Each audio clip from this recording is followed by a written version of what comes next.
So we have a minor schedule change because the senator needs to get back and vote. So please now join me in welcoming the Honorable Todd Young, U.S. Senator from Indiana and the Senate Committee on Foreign Relations, ranking member of the Subcommittee on Near East, South Asia, Central Asia, and Counterterrorism for keynote remarks. Senator. Did you hear what I said about you guys? I did not. You're really good.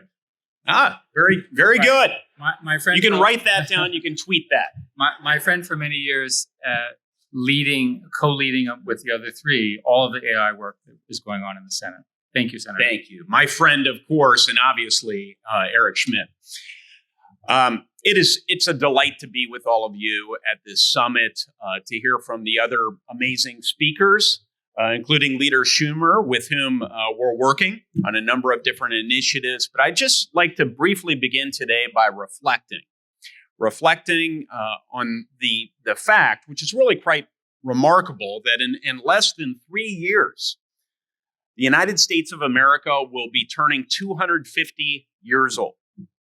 Now, for some, pondering this fact is a source of great anxiety, inner torment, because the truth is that in so many ways, right now, Americans appear as divided as ever. It's true. And faith in our shared institutions, from government to academia to the not-for-profit sector to our press, are all at record lows. Rapid technological developments have changed how we live and work. There are a lot of changes going on. But despite the undeniable benefits of our changing economy and the technological environment, these advancements have set some parts of America back. They've cost jobs. They've hollowed out our intimate communities. Consider this. Since the year 2000, 94% of the new jobs in the United States of America have been in urban areas. And while there are more than 3,000 counties across America, a full third of our nation's gross domestic product comes from just 31 counties. Out of 3,000 counties, just 31 counties drive a third of our growth. So this has led to, as others have characterized it, an inequality of opportunity. It's, by extension, cast doubts on the promise at the very heart of our Declaration of Independence. And I believe it's contributed to current discord among our citizens. And all of this is occurring at a time in which our nation is engaged, as everyone here knows, in a global competition with the Chinese Communist Party.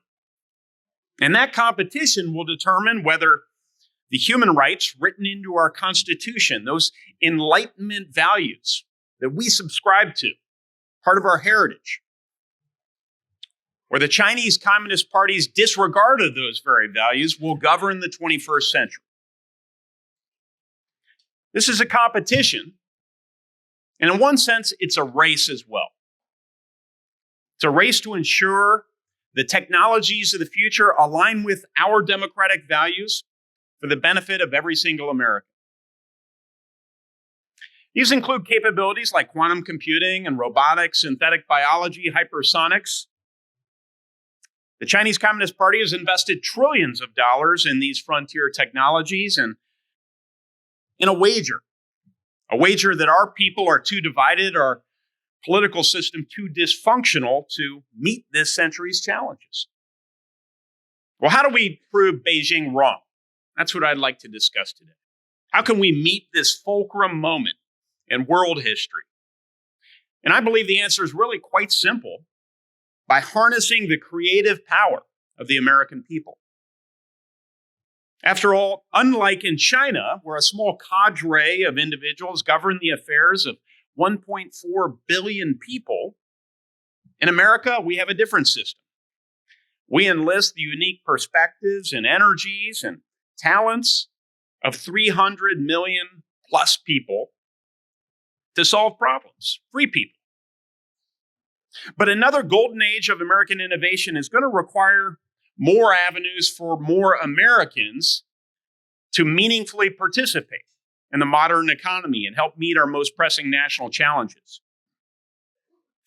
The happy coincidence is that our ability to develop and ultimately commercialize new ideas is essential to our national power, and it will also create economic opportunity for many Americans who've been overlooked in recent decades. Now, we took a significant step forward last year when Congress passed the CHIPS and Science Act.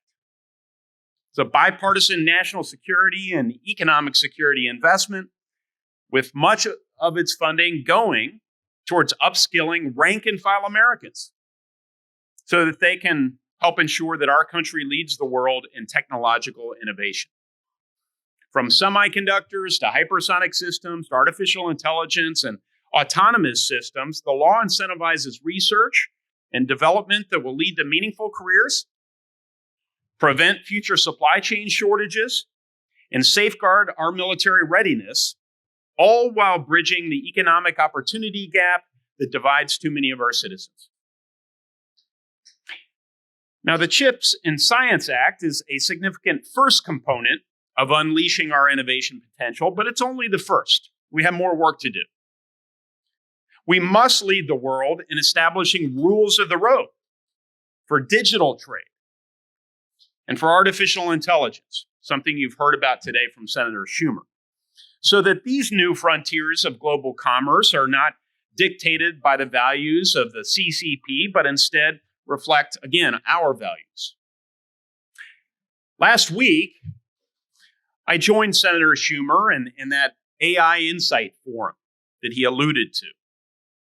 That all-day event was open to the entire Senate and featured CEOs of leading tech companies, thought leaders in defense, research, education, and civil society. Of course, Eric Schmidt was present and offering thoughtful remarks. The breadth of expertise across a range of disciplines that gathered on Capitol Hill was truly impressive. I came away from that forum inspired by the incredible opportunity that's before us, but also with a new sense of urgency, because American leadership is not guaranteed. Now, it's not hard to imagine a future where every child has a private tutor, personalized healthcare is available even in the most remote regions of this country, but across the world, and where our firefighters can survey a burning building for survivors without ever entering. These advancements will make our people safer, make our military stronger. They'll level the playing field between our rural and urban communities, making every American more prosperous. When it comes time to this and other emerging technologies, now's the time for Congress, in a bipartisan manner, to identify the opportunities and vulnerabilities, and where existing law doesn't address potential AI-specific vulnerabilities, develop legislative solutions to threats that AI may pose without creating obstacles for Americans to employ this technology in ways that benefit society, economy, and national security. A balance must be struck. We should remember the future belongs to and will be governed by the values of the nation whose people innovate with the most urgency. So I'm here today to encourage this audience to look towards the upcoming 250th anniversary of our declaration, not with angst, but with a new sense of national purpose.